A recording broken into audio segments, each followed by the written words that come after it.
어제는 야곱이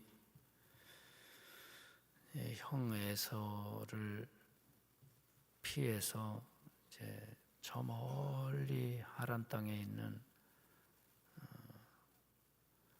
외갓집으로 도망가는 그런 말씀을 나눴죠. 근데 참 쓸쓸하잖아요. 야곱이 그날 밤에 혼자 누워서 아마 별 생각 다 했을 것 같아요. 내가 살 수는 있을까? 가다 죽지는 않을라나? 형이 쫓아오지는 않을라나? 그 먼 길을 내가 어떻게 가나? 아마 자기 앞날에 대해서 두렵고 불안하고 걱정되고 그랬을 거예요. 근데 생각해 보면 그게 우리네 인생 같아요. 하루하루 어떻게 사나? 내가 내 인생을 잘 마칠 수 있을까? 우리도 그렇거든요. 우리 목회 여정을 잘 마칠 수 있을까? 힘들고 고독한 길. 근데 그때 하나님이 오신 거예요. 그때 야곱에게 하나님이 오신 거예요. 이게 하나님의 은혜예요. 하나님이 늘 우리를 찾아오세요. 내가 여기 있다. 나 믿어라. 나를 의지하면 돼. 내가 너 지켜줄 거야. 난 너를 떠나지 않을 거야. 다급해 보면요, 막다른 길에 서면요, 그때 찾아오신 그 하나님이 얼마나 감사한지.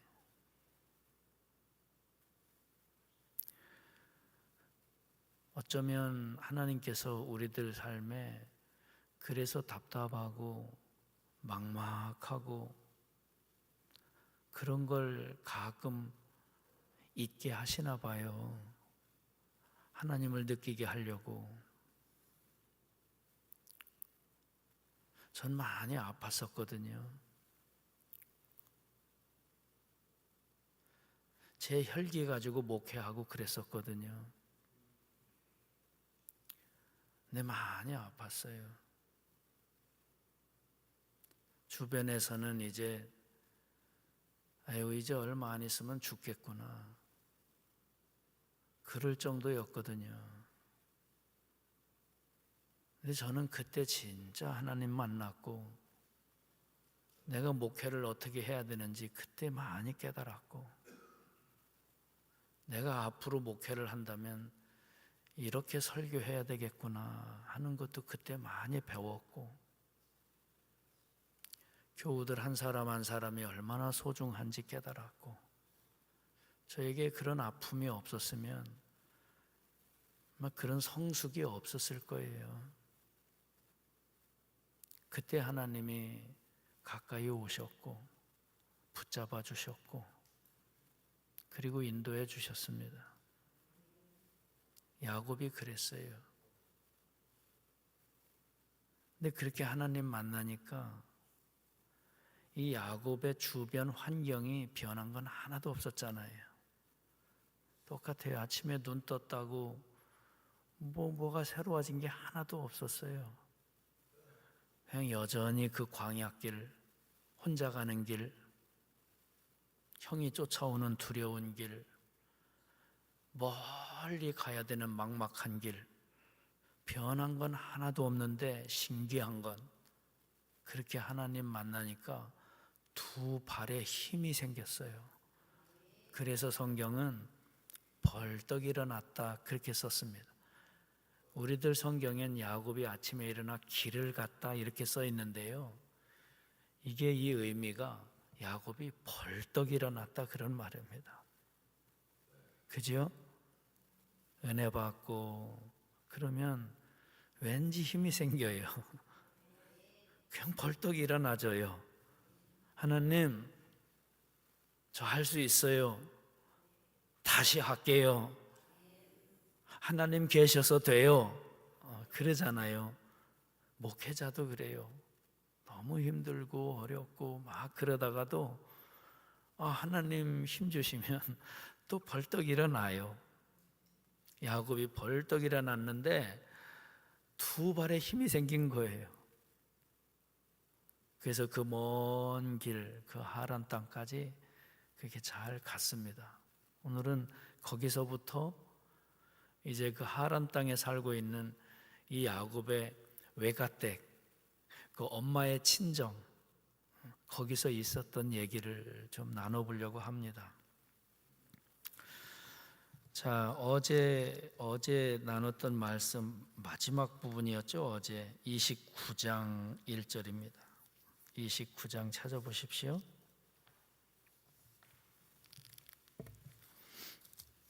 1절 잘 보십시오. 1절 읽어볼까요? 야곱이 길을 떠나 동방 사람의 땅에 이르러 그랬죠. 요 짧은 한 절인데 의미가 많이 담겨 있잖아요. 야곱이 벌떡 일어나, 야곱이 벌떡 일어나, 그 발에 힘을 얻어. 그래서 길을 떠나 동방 사람의 땅, 야곱이 가려고 했던 그곳, 야곱의 외가댁, 그 하란 동방 사람의 땅에 잘 도착했다. 그리고 우물가에서 야곱의 외삼촌 라반입니다. 라반, 엄마 리브가의 오빠, 그 라반의 딸 라헬을 거기서 만납니다. 그 라헬을 만나고 너무 좋아서 내가 무사히 잘 왔구나. 그래서 입을 맞추며 울어요. 성경 볼까요? 11절 보세요. 11절. 그가 라헬에게 입 맞추고 소리 내서 웁니다. 울었을 것 같아요. 아직 나이도 많지 않은 그런 야곱이잖아요. 근데 그 먼 길을 잘 와서 그 외삼촌의 딸을 만나서 얼마나 반가운지 같이 입 맞추고 울고, 그리고 그 집으로 가서 14절을 보니 야곱이 그 외삼촌 집에서 한 달을 같이 살아요. 한 달을 사니까 그때도 그랬는지 요즘도 한 달 일하면 월급 주잖아요. 외삼촌이 15절에 야, 너가 내 조카이긴 한데 거저 일할 수는 없지 않냐. 품삯을 어떻게 할까? 한 달 동안 일했는데 품삯을 줘야 된다 생각을 했나 봐요. 근데 이 야곱이 그때 이 삼촌에게 요구한 게 품삯을 요구한 게 아니라 결혼시켜 달라고 그래요. 이 외삼촌 라반에게 딸이 둘이 있었거든요. 하나는 레아고 하나는 라헬이고. 근데 라헬이 예뻤나 봐요. 성경에도 예쁘다고 나와요. 그러니까 야곱이 삼촌 저 라헬하고 결혼시켜 주세요. 제가 대신에 7년 동안 열심히 일하겠습니다. 이게 7년 동안 열심히 일할 테니까 그 품삯 대신 결혼시켜 달라는 거예요. 라반 입장에서는 손해 날 거 없잖아요. 어차피 시집 가야 되고, 건장한 장정이 와서 7년 동안 일한다는데, 그래 그렇게 하자. 열심히 7년 일하고 결혼식 날이 됐는데 참 기가 막힌 일이 일어나잖아요. 21절 보십시오. 21절. 야곱이 라반에게 이르되 내 기한이 찼으니 내 아내를 내게 주소서. 내가 그에게 들어가겠나이다. 라반이 그곳 사람을 다 모아서 잔치하고 23절 저녁에 누구를? 레아를, 라헬이 아니라 레아를 야곱에게 들어가게 합니다. 그리고 24절 그 레아의 여종 실바도 같이 딸려 보냅니다. 아침에 보니 레아라. 아침에 보니 레아라. 외삼촌 왜 나 속이셨어요? 우리는 언니보다 동생이 먼저 시집 가는 일 없어. 어떡한다니? 언니 시집 보내야지. 외삼촌 이런 경우가 어디 있습니까? 전 그러면 라헬도 결혼시켜 줄 테니까 7년 더 일하자. 그래서 결혼을 하면 그 지역에서는 일주일 동안 남편의 도리를 하는가 봐요.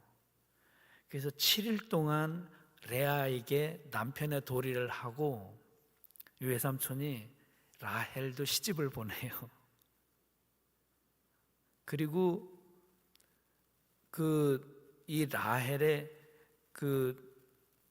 몸종, 라헬의 몸종도 같이 시집을 보내요. 그리고 야곱은 7년 동안 일을 합니다. 근데 생각해 보세요. 이게 기가 막혀요. 그냥 일주일 상간에 야곱은 여자가 넷이 생긴 거예요. 레아하고 같이 결혼해서 잠을 자고 그 몸종도 같이 받은 거예요. 실바도. 그리고 일주일 동안 남편의 도리를 하고 난 뒤에 동생 라헬도 시집을 와요. 그리고 그 몸종인 비라도 같이 따라와요. 4명의 여자를 데리고 살게 된 거예요. 그냥 갑자기.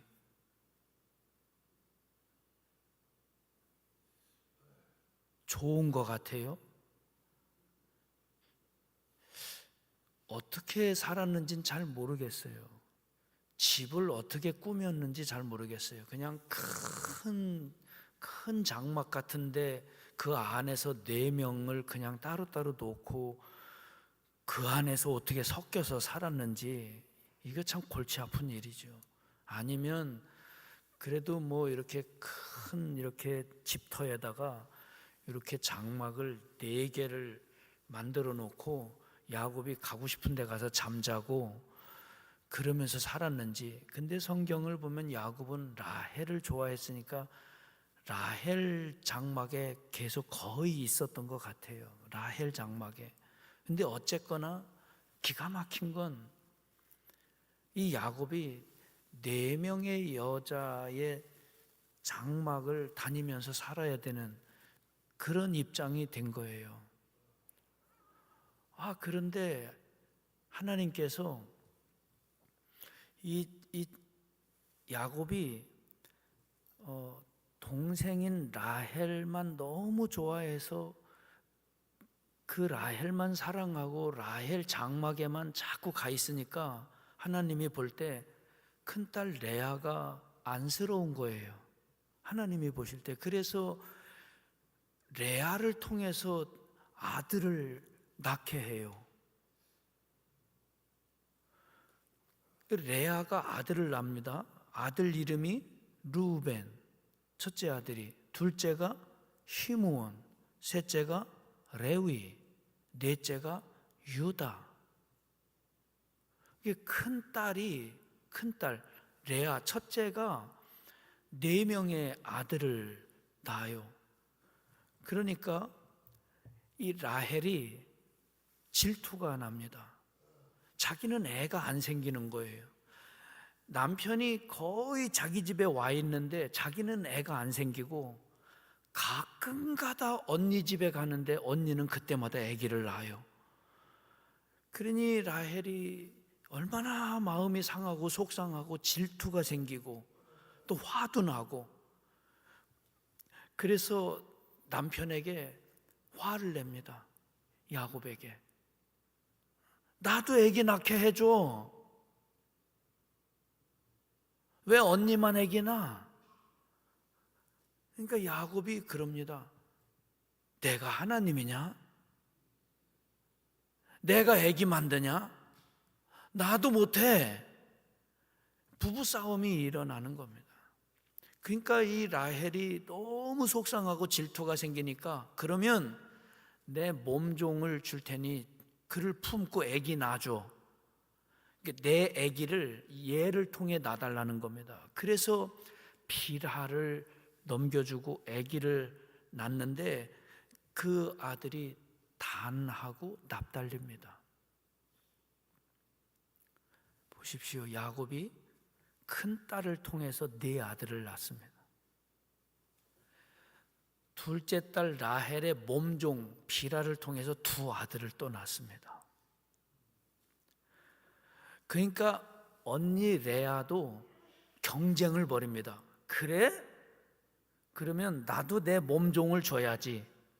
그래서 자기 몸종인 실바를 야곱에게 주어서 아들을 낳는데 그 아들이 갓과 아셀입니다. 큰 딸이 네 아들을 낳습니다. 둘째 딸의 몸종이 두 아들을 낳습니다. 큰 딸의 몸종도 두 아들을 낳습니다. 그랬더니 벌써 큰 아들 루벤, 제일 처음 낳던 루벤이 어느 정도 큰 거예요. 얘가 시간이 지나서 가만히 보니까 엄마들끼리 싸우고 있거든요. 자기 낳은 엄마도 있고 이쪽들도 엄마잖아요. 경쟁을 하니까 이렇게 보니까 자기 엄마가 좀 늙었거든. 그래서 어디서 합한 채를 구해와요. 말하자면 이거 먹으면 힘을 내서 아기 잘 낳는 그런 약재 같은 건데, 그걸 어디서 구해? 엄마 이거 먹고 힘내서 아기 또 낳아.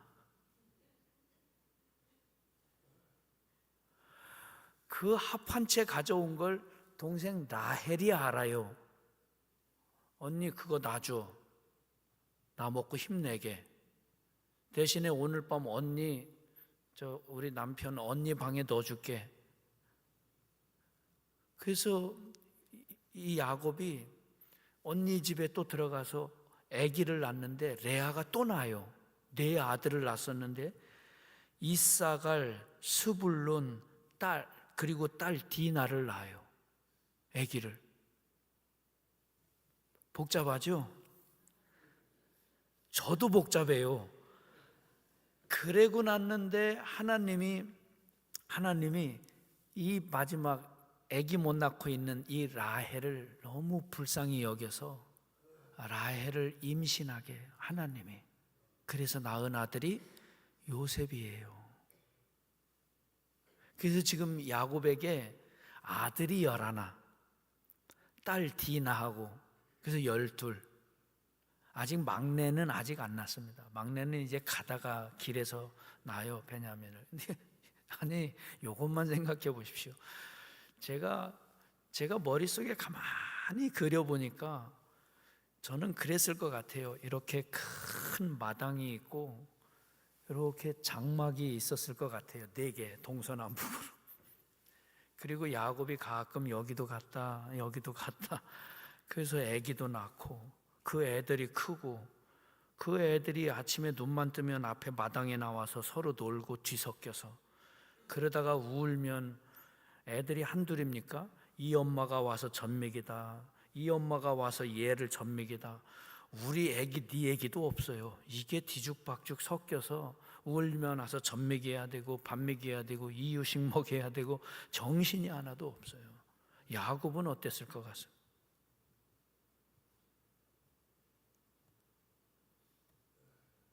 애들이 이렇게 많은데 야곱은 제정신이겠습니까? 가서 일해야죠. 집에 들어오면은 이 애들 다 돌봐야지. 이게 제정신 아니었을 것 같습니다. 뒤죽박죽 복잡하고. 그러면 이 형제들은 서로 우애했을 것 같습니까? 다 엄마가 다른 형제들입니다.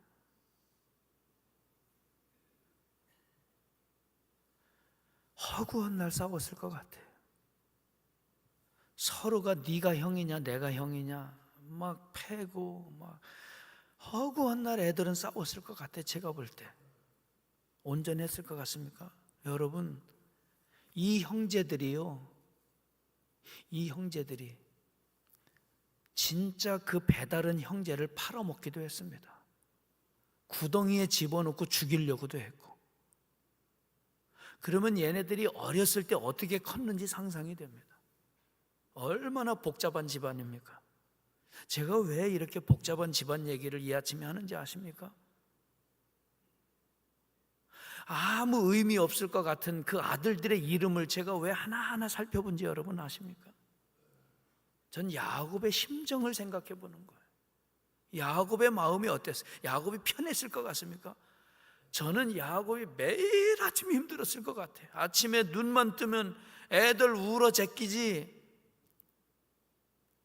네 부인은 소리 질러 댈 거지, 우리 집으로 들어와 애기 좀 봐줘, 애기 밥 좀 먹여, 기저귀 좀 갈아줘, 목욕시켜야 돼. 정신이 하나도 없을 것 같아요. 야곱이 어떻게 삽니까? 가만히 제가 이 모습을 생각해 보니까 꼭 교회 같아요. 꼭 교회 같아요. 목회해 보니까 교회 오는 분들이 다 제각기 다 달라요. 다 생각이 다르고 다 달라요. 신앙생활하는 유형이 다 달라요.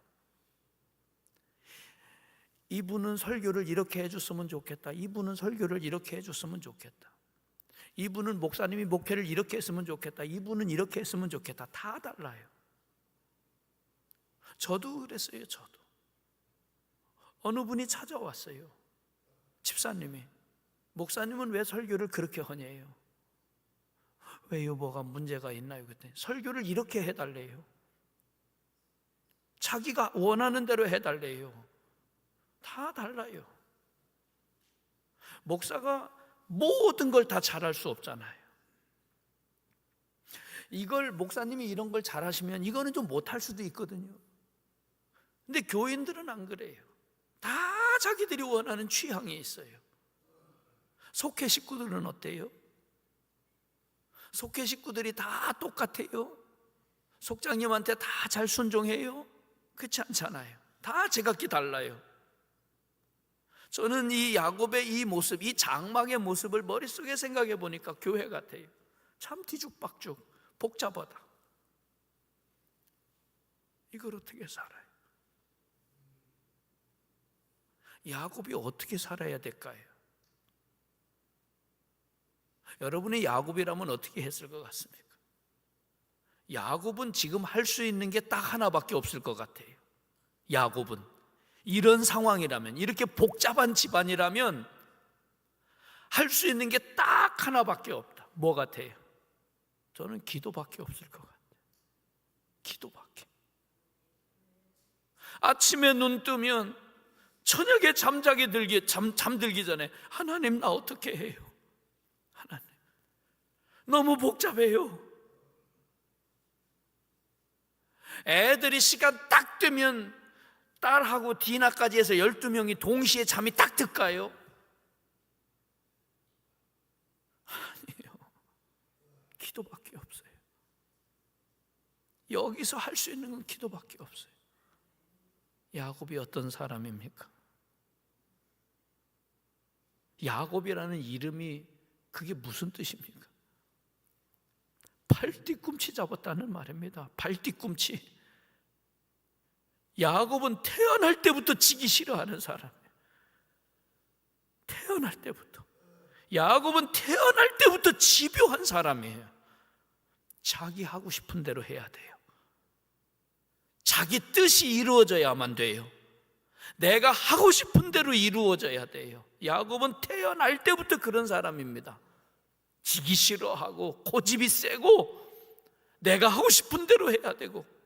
교회가 그렇습니다. 교회가.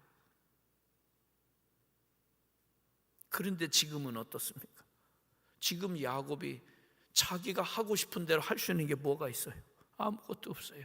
외삼촌 라반은 어떻게든지 부려먹으려고 혈안이 되어 있습니다. 야곱이 하고 싶은 대로 하는 게 없어요. 아침에 눈만 뜨면 외삼촌 라반은 데려다가 이거 시키고 저거 시키고 그냥 막 부려먹습니다. 집에 들어오면 할 수 있는 게 아무것도 없어요. 이놈의 집구석 어디로 도망가고 싶다. 목사가 그런 생각이 들 때 있습니다. 너무너무 힘들고 복잡하고 그러면 내가 이 교회에 있기 싫다. 어디 갔으면 좋겠어. 어딘가로 떠나갔으면 좋겠어. 너무 힘들어. 너무 복잡해. 집도 그렇습니다. 집도. 가정도요. 평안할 때 모르는데 복잡해지면은 집구석 들어가기도 싫고 있기도 싫고 어딘가로 가고 싶고. 야곱이 그러지 않을까요? 일하러 나가면 외삼촌은 부려먹고 집에 들어오면 이건 도대체 숨 쉴 수가 없어요. 야곱이 어떤 사람인데요? 지기 싫어하고 자기 생각대로 돼야 되고 고집 부리고 이런 사람이에요. 이런 사람일수록 더 힘든 거예요, 이게. 왜 이런 상황이 일어났을까요? 하나님이 야곱을 사용하고 싶어서 만들고 계신 거예요. 야곱의 원한 부분을 깎고 도려내고 그의 고집을 꺾고 자기 생각대로 하던 그 아집을 무너뜨리고 엎드려서 기도하게 만드는 겁니다. 너는 나 없으면 안 돼. 너는 엎드리지 않으면 못 살아. 이 세상 살아가는 인생이 이렇게 복잡한 거야. 네 마음대로 될 줄 알았니? 네가 고집 부리면 이루어질 줄 알았니? 네가 성질 부리면 승리할 줄 알았니? 지금 네가 할 수 있는 게 뭐가 있냐? 저 갓난아기가 징징거리기만 해도 너 환장하겠지? 아무것도 못해. 네가 애들 모아놓고 차렷 열중샷 시끄러워 떠들지 마 그러면 애들이 가만 말 들을 것 같냐? 목회 그러하면 될 것 같아? 교우들 그렇게 하면 목회 잘 될 것 같냐? 교우들이 다 순종하고 엎드려서 말 들을 것 같아? 속회 식구들이 그러면 속장님 말 잘 듣고 그렇게 할 것 같아? 애들이 남편이 직장에서 그렇게 될 것 같아? 아니다. 아니다. 야곱은 그동안 자기 하고 싶은 대로 형을 꺾기도 하고 아버지 축복을 받기도 하고 꾸미기도 하고 거짓을 하기도 하고 어떻게든지 자기 하고 싶은 대로 하던 그 야곱이 이제 점차 하나님 앞에 무릎 꿇는 사람이 돼가는 겁니다. 역행하며 살던 사람이, 자기 고집 자기 생각대로 살던 사람이, 자기 하고 싶은 대로 신앙생활하고 목회하던 목회자가 이제는 하나님 앞에 무릎을 꿇고 하나님 앞에 순응해 가는 사람으로 바뀌어가고 있는 거예요. 하나님은 야곱을 발뒤꿈치 붙잡는 사람이 아니라, 자기 하고 싶은 대로 고집부리며 사는 사람이 아니라 하나님 붙잡는 사람으로, 하나님 앞에 무릎 꿇는 사람으로, 역행하며 사는 사람이 아니라 하나님 앞에 무릎 꿇고 순응하는 사람으로 그렇게 만들어가고 있는 거예요. 야곱은 순응의 사람으로 만들어 갑니다. 하나님, 전 이제 하나님 없이 못 살아요. 하나님 없인 애 하나 키울 수도 없는 걸 깨닫습니다. 하나님이 아니면 목회할 수 없는 걸 깨닫습니다. 이 성도 한 사람도 내가 어떻게 할 수 없다는 걸 깨닫습니다. 하나님이 아니면 이 속회를 이끌어갈 수 없음을 내가 깨닫습니다. 하나님이 아니면 우리 집안 설 수 없음을 깨닫습니다. 이걸 야곱이 깨닫고 엎드리는 거예요. 그랬을 것 같아요. 얘들아 모여라, 다 마당으로 나와라, 다 나와. 거기서 날마다 찬양하고 거기서 무릎 꿇고 같이 기도하고 날마다 하나님 앞에 예배 드렸을 것 같아. 얘들 데리고 이젠 야곱이 목사님이 된 거죠. 여기 교인들이죠. 그렇게 순응의 사람으로 됐을 때 하나님이 야곱에게 복을 내리기 시작합니다. 외삼촌 라반에게 있던 모든 재산이 점차 야곱에게로 이동을 합니다. 그것도 신비롭게 기적같이. 성경 볼까요? 30장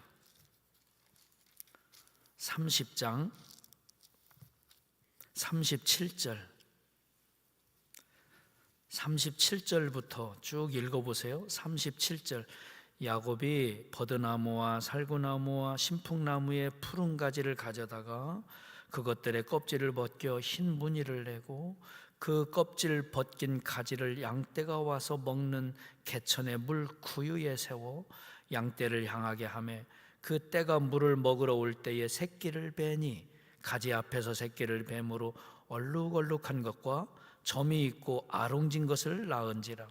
야곱이 새끼 양을 구분하고 그 얼룩무늬와 검은 빛 있는 것을 라반의 양과 서로 마주보게 하며 자기 양을 따로 두어 라반의 양과 섞이지 않게 하며 튼튼한 양이 새끼 뵐 때에는 야곱이 개천에다가 양떼의 눈앞에 그 가지를 두어 양이 그 가지 곁에서 새끼를 베게 하고 약한 양이면 그 가지를 두지 아니하니 그렇게 함으로 약한 것은 누구의 것? 라반의. 튼튼한 것은 누구의 것? 야곱의 것이 돼. 43절 다 같이요. 이에 그 사람이 매우 번창하여 양떼와 노비와 낙타와 나귀가 많았더라. 하나님이 축복하신 거예요. 야곱도 그렇게 인정을 해요. 31절 9절 가보십시오. 31장 9절 하나님이 이같이 그대들의 아버지의 가축을 빼앗아 내게 주셨느니라. 여기 야곱이 그러잖아요. 이 모든 건 누가 주신 거라고? 하나님이 주셨다. 야곱은 이렇게 변한 거예요. 하나님의 사람으로. 야곱이 원래 이런 사람 아니었잖아. 어느 날 하나님이 야곱을 불러요. 훈련 다 시킨 거예요. 20년 넘게. 야곱아, 이제 고향으로 가야지. 네, 이제 고향 가고 싶어요. 그래, 가자. 다시 고향으로 가자. 그래서 다 끌고 이제 출발하는데 야곱 마음속에 형이 자기 죽일 것 같아요. 형이 걱정이라. 마지막 남은 숙제, 형이 걱정이라.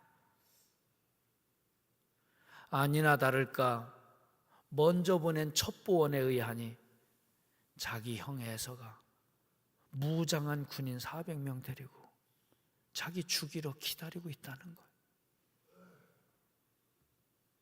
야곱은 어떤 사람? 기도하는 사람. 이젠 기도하는 사람이에요. 식구들, 짐승들 다 먼저 보내고 혼자 강가에서 기도합니다. 하나님, 살려주세요.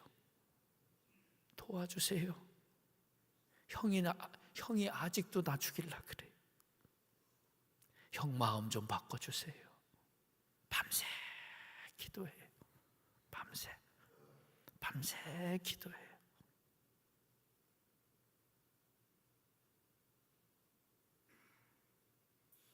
신기하게 밤새 기도하던 야곱의 허리 밑에 뼈를 하나님이 부러뜨려요.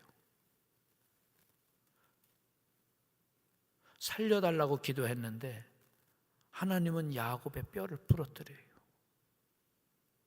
그래서 야곱은 자기 힘으로 걷지 못하는 사람이 돼요. 다리를 절었더라 그랬습니다.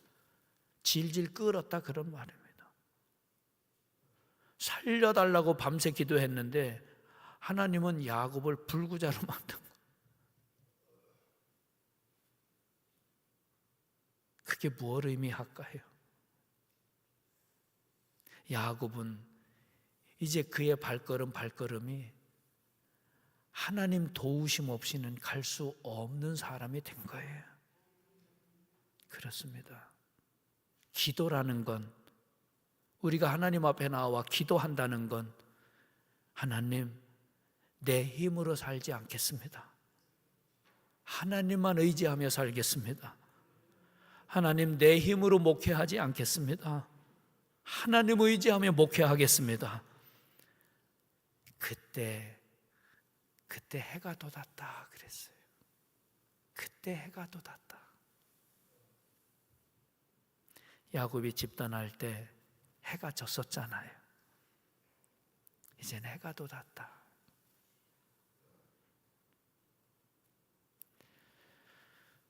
오늘 새벽에 나온 우리 목사님, 또 우리 교회 여러분들, 목회와 여러분들의 삶의 여정길에 하나님 의지하며 가는 그 길, 하나님께서 빛으로 인도해 주시고 꼭 붙들어 주시길 바랍니다. 하나님 의지하면, 하나님께 이제 다 맡기고 순응하며 나아가면 하나님이 복 주실 거예요. 여러분 삶과 여러분 가정의 앞에 하나님이 놀라운 은총의 빛으로 인도해 주실 거예요. 오늘 하루도 건강하게 승리하시기 바랍니다. 기도하겠습니다. 하나님 아버지, 주님 앞에 엎드려 기도하며 순응하며 살겠습니다. 내 고집대로 산 적이 많았습니다. 내 생각대로 목회한 적이 많았습니다. 내가 하고 싶은 대로 신앙생활 했던 적이 있었습니다. 야곱이 그랬습니다. 지기 싫어했고, 고집대로 했고, 자기 생각대로 돼야만 했던 사람이었습니다. 그런데 야곱은 순응의 사람이 됐습니다. 엎드리는 사람이 됐습니다. 기도하는 사람이 됐습니다. 이젠 자기 힘으로 걸을 수 없고 오직 하나님의 힘으로만 살아갈 수 있는 사람이 됐습니다. 주님, 오늘 아침 그렇게 주님 앞에 엎드립니다. 하나님 없이 살 수 없습니다. 하나님 없이 목회할 수 없습니다. 도와주시옵소서. 우리를 도와주시옵소서. 주여, 우리의 앞길을 주님께서 빛으로 인도하여 주시옵소서. 우리 목사님들 주님께서 힘주시고 붙잡아 주시고 주님의 빛으로, 능력의 빛으로 목사님들의 목회 여정을 인도하여 주시옵소서. 우리 성도들의 가정과 앞길에 주님께서 빛으로 인도하여 주옵소서. 오늘 하루도 주님 의지하며 살겠습니다. 그리고 오늘 집회 시간마다 큰 은혜와 축복을 내려주실 줄로 믿습니다. 은혜를 사모하며 한날의 삶을 열심히 살아가겠습니다. 은혜와 복을 내려 주시옵소서. 예수님의 이름으로 기도하옵나이다. 아멘.